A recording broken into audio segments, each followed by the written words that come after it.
দর্শক, পরিস্থিতি জানবো আমরা। রাজধানীর গাবতলী থেকে যুক্ত হচ্ছেন আমাদের সাথে মাহবুবুর রহমান এবং সদরঘাট থেকে যুক্ত হচ্ছেন কাজী ফয়সাল। শুরুতে আমরা যাব মাহবুবুর কাছে। মাহবুব, কি পরিস্থিতি দেখছেন? গাবতলীর চিত্রটা আমাদেরকে তুলে ধরবেন।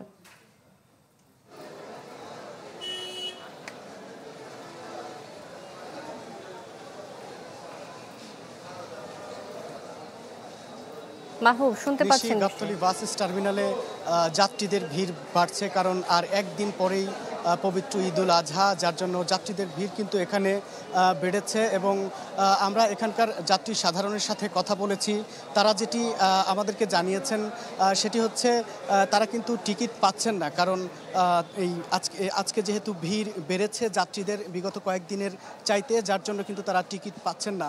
এবং তারা কেউ কেউ দাবি করেছেন যে টিকিটের মূল্য বেশি নেওয়া হয়েছে। এবং এখানে কিন্তু আইন শৃঙ্খলা বাহিনীর সতর্ক অবস্থান রয়েছে।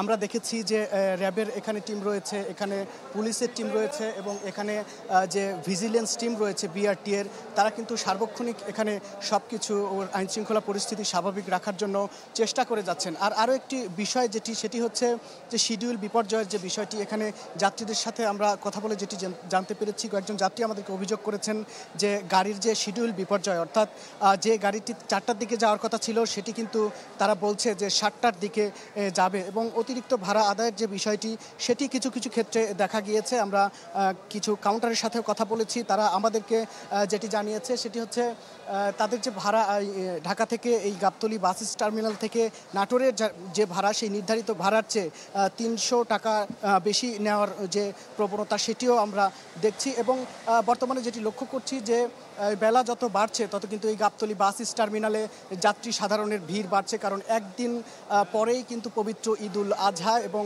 এটিকে কেন্দ্র করে ঘরমুখো যে মানুষ, সেই মানুষদের মধ্যে বাড়ি যাওয়ার জন্য যে ব্যস্ততা তাদের চোখে মুখে আমরা কিন্তু সেটি দেখতে পাচ্ছি।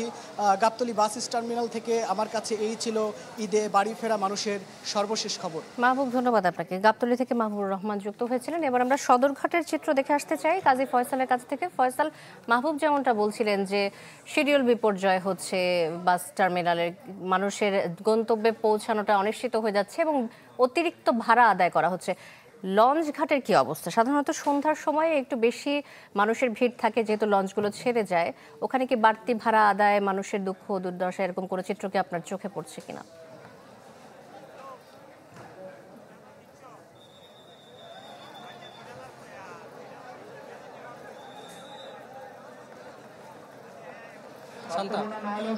সকাল থেকে মূলত বেশ কিছু অনিয়ম ছিল, সেই অভিযোগটি সত্য। এবং এখানে কিন্তু যাত্রীরা বলেছেন যে আসলে অতিরিক্ত ভাড়া চাওয়া হচ্ছে তাদের কাছে কোনো কোনো লঞ্চে, এবং সে কারণে কিন্তু তারা বিপাকে পড়েছেন। তারা বলছেন যে এই অতিরিক্ত ভাড়া আদায় করা হচ্ছে এবং এটি তাদের কিন্তু একটি অভিযোগ। সকালে এই অভিযোগটির সংখ্যা একটু বেশি থাকার কারণে বিআরডব্লিউটি সহ এবং এখানে আমরা দেখেছি সেনাবাহিনীও কিন্তু মাইকিং করছে এবং বিষয়টি খতিয়ে দেখছে। এছাড়াও কিন্তু নৌ পুলিশ যারা আছে, নৌ পুলিশ সহ সদরঘাট যে ফাঁড়ির পুলিশ সদস্যরা বিষয়টি কড়াভাবে নজর দিচ্ছে এবং যাতে অতিরিক্ত ভাড়া আদায় না হয় সেই বিষয়ে কিন্তু তারা তৎপর রয়েছে। এর মধ্যেও কিন্তু কোনো কোনো লঞ্চ অনিয়ম করে যাচ্ছে, সেই বিষয়টি কিন্তু এসেছে। আমরা কিছুক্ষণ আগেই কিন্তু বিআইডব্লিউটি এর যে কন্ট্রোল রুম, সেখান থেকে তথ্য নিয়েছি। আমরা জানতে পেরেছি যে ঈদ উপলক্ষে আজ সকাল থেকেই এই রাজধানীর সদরঘাট থেকে ৬২টি লঞ্চ ছেড়ে গিয়েছে এবং একই সময় কিন্তু ৭৬টি লঞ্চ বিভিন্ন এলাকা থেকে, চাঁদপুর, বরিশাল, ভোলা সহ বিভিন্ন এলাকা থেকে ছেড়ে এসেছে। এবং বিআইডব্লিউটি বলছে যে আজ রাত ৯টা নাগাদ ১২০টি লঞ্চ ছেড়ে যাওয়ার তো কথা রয়েছে। এবং তারা বলছে যে প্রয়োজনীয় যাত্রীর যদি অতিরিক্ত চাপ থাকে তাহলে লঞ্চের সংখ্যা আরও বাড়বে।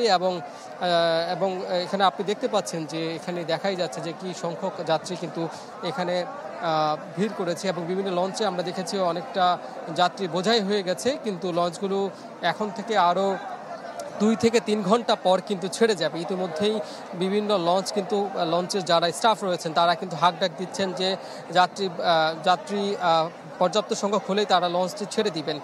এবং এখানে দেখতে পাচ্ছি যে আমরা এখানে নিরাপত্তায় কিন্তু ফায়ার সার্ভিসের কর্মী এবং আইনশৃঙ্খলা রক্ষাকারী বাহিনীর বিভিন্ন সদস্য তারা উপস্থিত রয়েছেন, তারা তল্লাশি করছেন এবং কিছুক্ষণের মধ্যে কিন্তু এই সদরঘাট এলাকা পরিদর্শনে আসবেন নৌ উপদেষ্টা, সেই তথ্যই কিন্তু আমাদের কাছে রয়েছে। তো এখন পর্যন্ত পুরো বিষয়টি দেখা হচ্ছে এবং সন্ধ্যার পরে কিন্তু সবগুলো লঞ্চ ছেড়ে যাওয়ার যাবে বলে আমরা জানতে পেরেছি। শান্তা।